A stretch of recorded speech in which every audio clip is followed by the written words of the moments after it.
Bonjour à tous, aujourd'hui je vais vous parler de la croissance musculaire, comment ça marche, quel est le rôle des hormones, quel est le rôle de l'entraînement, celui de la récupération, ainsi que l'importance de l'alimentation et des compléments alimentaires. Donc tout d'abord les muscles, comment sont-ils constitués? Ils sont constitués de faisceaux, eux-mêmes constitués de fibres musculaires. Ces fibres musculaires sont constituées de myofibrilles, qui sont un ensemble d'unités motrices qu'on appelle les sarcomères. Les sarcomères qui eux-mêmes, au niveau de ces fibres, ont des noyaux. Et il y a là-dessus des cellules satellites qui sont très importantes et vous le verrez, c'est le cœur de tout le fonctionnement de la croissance musculaire. Ensuite, tout cela est baigné dans un tissu nourricier qu'on appelle le sarcoplasme. Chaque sarcomère est donc constitué de deux filaments. Un filament plus fin qu'on appelle l'actine et un plus épais qu'on appelle la myosine. La contraction se fait par le mouvement, le glissement l'une sur l'autre de ces deux filaments. Alors comment ça se passe? Tout cela, ça se fait grâce à l'énergie ATP. Effectivement, c'est l'ATP qui va agir au niveau de l'actine et libérer son mouvement pour réaliser la contraction. Un élément primordial pour le bon fonctionnement de cette contraction, c'est un élément déclencheur qui est tout simplement la libération de calcium au niveau du sarcoplasme. Donc le calcium a un rôle de carburant au niveau de la contraction musculaire. Les muscles constitués donc de deux types de fibres. Les fibres 1, donc les rouges, dites lentes, qui servent principalement au travail d'endurance, de répétition. Et puis les fibres 2, dites blanches ou rapides, qui sont beaucoup plus riches en myofibrilles, ce qui explique leur potentiel de croissance supérieur en termes de volume. Et puis, bien que ces fibres contiennent autant de glycogène, elles n'ont pas de triglycérides, donc d'acides gras, et donc elles fonctionnent dans une durée plus courte et fonctionnent principalement grâce à la glycolyse, c'est-à-dire l'usage du glucose.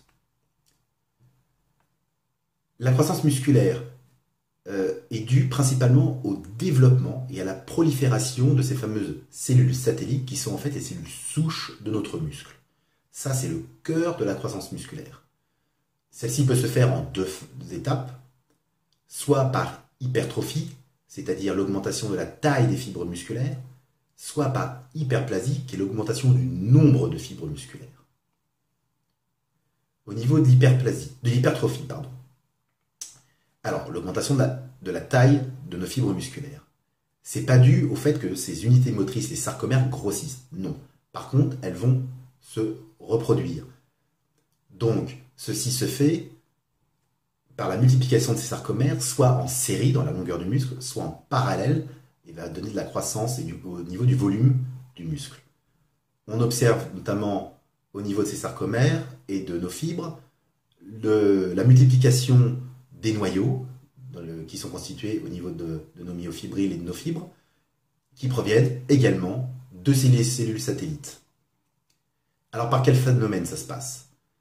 Tout simplement, une cellule satellite va subir une mitose, c'est-à-dire qu'elle va se diviser en deux cellules filles. Une de ces cellules filles va fusionner avec la fibre adjacente qui en a besoin, et ça va lui permettre de créer un nouveau noyau, tandis que l'autre cellule va se remettre au repos et va redevenir une cellule satellite au repos disponible. L'hyperplasie, donc l'hyperplasie, c'est l'augmentation du nombre de fibres musculaires, et ça se passe toujours grâce à la prolifération de ces cellules satellites. C'est un phénomène très important. Il y a deux cas.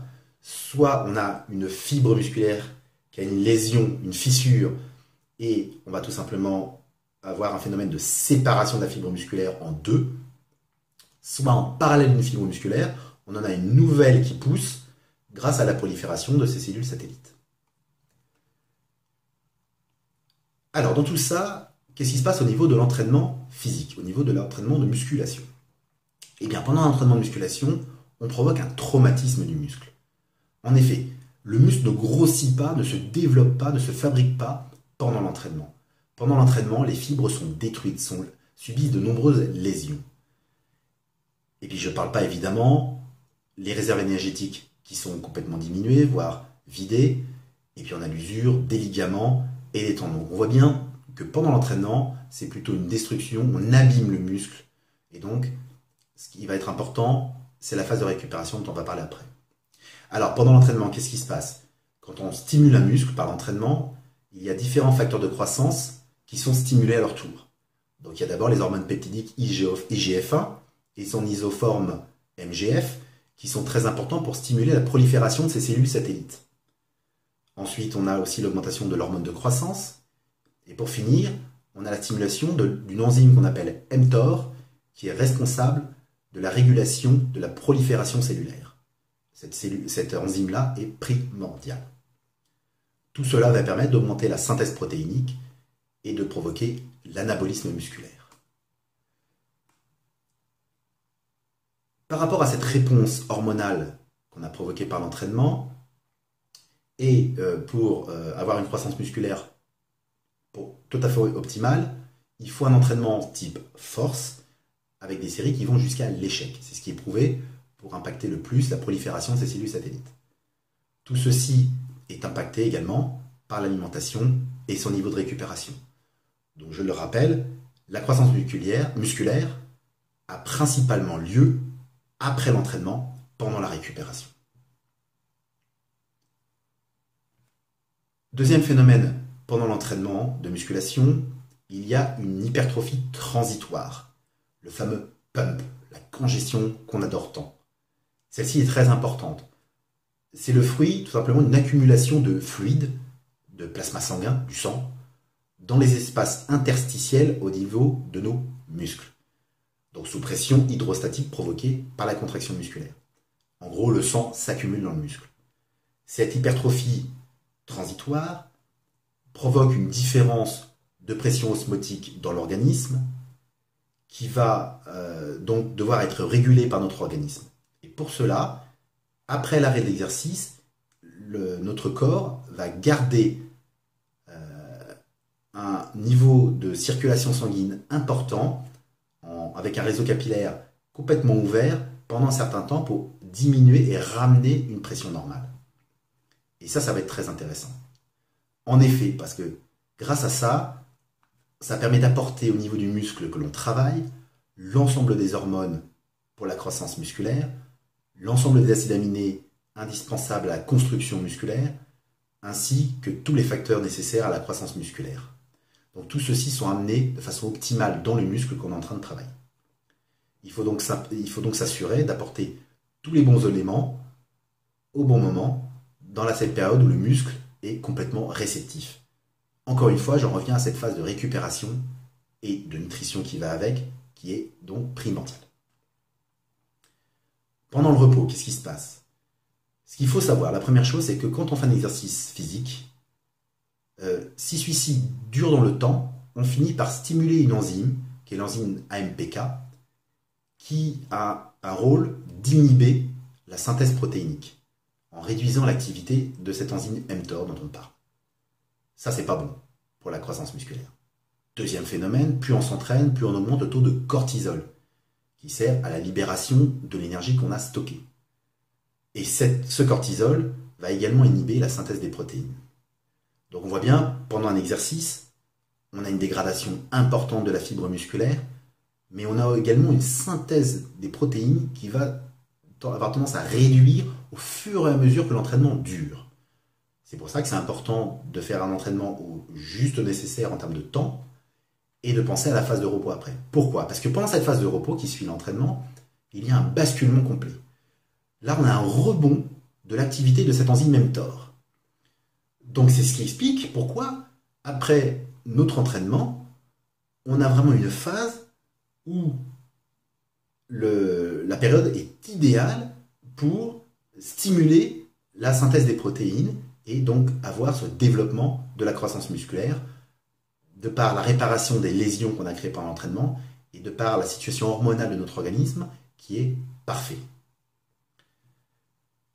Dernière chose au niveau du repos, vous savez tous que pendant la nuit de sommeil, c'est un moment idéal de notre journée pour la croissance de notre organisme. L'alimentation de tout ça, elle est primordiale, vous le voyez bien. Donc tout d'abord, on a les protéines qui sont les molécules de structure, et puis ensuite on a les glucides et les lipides qui sont plutôt les sources d'énergie. Alors ces protéines-là, elles sont primordiales à la synthèse du muscle, puisque ce sont les éléments fondamentaux du muscle. Alors aujourd'hui, on sait qu'en dessous d'un certain seuil de protéines apportées à l'organisme, on ne peut pas avoir de croissance musculaire. Celui-ci est établi à peu près 0,8 g par kilo de poids de corps. Bon, c'est pas énorme pour une activité intense comme la musculation, où là on parle plutôt de 1,5-2 g, voire plus pour certains, au niveau de l'apport en protéines. Les acides aminés sont donc également essentiels à la synthèse de nouvelles protéines, et en plus sont très importants pour stimuler l'enzyme mTOR. Alors les glucides, ils sont aussi assez importants, puisque l'apport de glucides permet aussi d'influencer un certain nombre de facteurs de croissance. Je vais en citer un, l'insuline. On sait que l'insuline joue un rôle très important sur l'anabolisme et sur la synthèse protéinique. Donc l'apport en glucides et en protéines dans le bon timing par rapport à l'entraînement, donc surtout immédiatement après, est très important pour freiner, arrêter la dégradation des protéines des muscles, donc les lésions musculaires, et stimuler la synthèse protéinique en ayant un bilan azoté positif. Les compléments alimentaires dans tout ça, à quoi peuvent-ils servir? Bon, on a vu les protéines et donc les acides aminés. Je ne reviens pas dessus, on voit bien qu'ils sont très intéressants tout au long de la journée et particulièrement autour de l'entraînement. Tous les acides aminés sont nécessaires à la croissance musculaire, à la synthèse des protéines. Néanmoins, il y en a un qui est particulièrement intéressant, qui est la leucine. Pourquoi? Parce que la leucine serait l'acide aminé responsable, en tout cas nécessaire, à l'activation de cette enzyme mTOR. Donc ça, c'est un élément très important. Par contre, la leucine a besoin de transporteurs pour arriver dans les muscles, et ces transporteurs sont particulièrement stimulés en quantité très importante, jusqu'à 90 minutes après l'entraînement, et puis ils restent relativement élevés jusqu'à 24 heures après l'entraînement. Donc on voit bien le rôle également de l'entraînement pour stimuler cette croissance musculaire. D'autres exemples, le HMB, qui est un métabolite de la leucine, qui prévient le catabolisme musculaire. L'arginine, ou un de ses précurseurs, la citrulline, qui est important pour produire de l'oxyde nitrique et qui va détendre les parois vasculaires et donc améliorer la circulation sanguine, importante pour cette hypertrophie transitoire dont on a parlé tout à l'heure. L'arginine également, avec l'acide aspartique et la lysine, sont des acides aminés qui déclenchent la sécrétion d'hormones de croissance. Donc ça, c'est aussi des choses importantes. Voilà, on voit bien, avec ces exemples-là, que les protéines et les acides aminés sont très intéressants pour la croissance musculaire. D'autres éléments clés, ce sont les minéraux. Il faut absolument être bien couvert en minéraux. On a bien vu le potassium. Un manque de potassium entraîne une baisse de production des hormones. Le calcium, on l'a vu tout à l'heure, qui joue un rôle primordial dans la contraction musculaire. C'est un rôle de carburant. Le magnésium, qui joue aussi un rôle important au niveau de l'influx nerveux. Donc on voit bien que c'est primordial pour l'entraînement musculaire. Et puis j'aime bien citer le chrome, qui est un élément régulateur de l'insuline. Donc certes, pas après l'entraînement où là l'insuline est intéressante, mais pour le reste de la journée, c'est aussi un minéral assez intéressant. Les vitamines aussi, évidemment, sont très importantes. Les vitamines qui interviennent dans la synthèse des protéines, principalement les B et les D.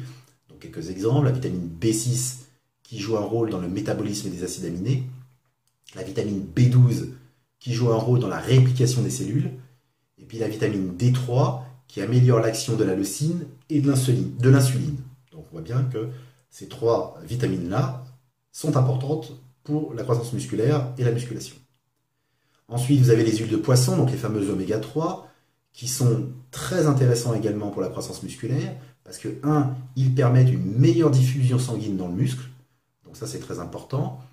Deux, ils sont précurseurs de prostaglandines anti-inflammatoires, c'est-à-dire qu'ils vont permettre une meilleure récupération et ils vont permettre de réduire les douleurs. Ils ont également un rôle dans la stimulation de l'enzyme mTOR. Ensuite, la créatine, on voit bien que la créatine est primordiale pour tout simplement reconstituer les stocks d'ATP. En effet, l'ATP ne se stocke pas dans les muscles, c'est impossible. Donc le muscle passe son temps à régénérer l'ATP. Et c'est là où la créatine a un rôle très intéressant. Alors des études montrent également que la créatine jouerait un rôle sur le fameux facteur de croissance qui limite le développement musculaire, qui est la myostatine. En effet, la créatine pourrait limiter l'action de la myostatine. Voilà, donc ça serait quelque chose de très intéressant. Toutes les preuves ne sont pas encore apportées, néanmoins, c'est une hypothèse qui est assez séduisante. Dernier exemple de supplément assez intéressant, c'est la L-carnitine, qui permet de transporter des acides gras pour les produire de l'énergie sous forme d'ATP au sein des usines à fabrication d'énergie qu'on appelle les mitochondries. Voilà, donc la L-carnitine est aussi un complément assez intéressant pour ça. Voilà, vous voyez bien avec l'ensemble de ces éléments-là, le rôle joué par l'entraînement, dégradation, on abîme le muscle, mais c'est ce même entraînement qui permet de stimuler les hormones, de stimuler la prolifération des cellules satellites qui vont venir développer la fibre par hypertrophie ou par hyperplasie. On voit bien que tout ça est primordial d'être suivi par une bonne phase de récupération, puisque c'est là que principalement la synthèse va s'activer et que les niveaux hormonaux sont primordiaux. Et donc l'alimentation et les compléments alimentaires qui permettent d'apporter tous les éléments indispensables à l'organisme pour bien fonctionner, bien réaliser ces étapes-là et donc optimiser la croissance musculaire. Voilà, j'espère que grâce à ces explications, vous comprendrez mieux ce qui se passe pendant l'entraînement, pendant la récupération, pourquoi l'alimentation est primordiale, pourquoi les compléments peuvent avoir un rôle intéressant et que demain, vous optimiserez votre entraînement grâce à ces connaissances. Voilà, merci à tous et à très bientôt sur la chaîne YouTube. N'hésitez pas à liker et à vous abonner.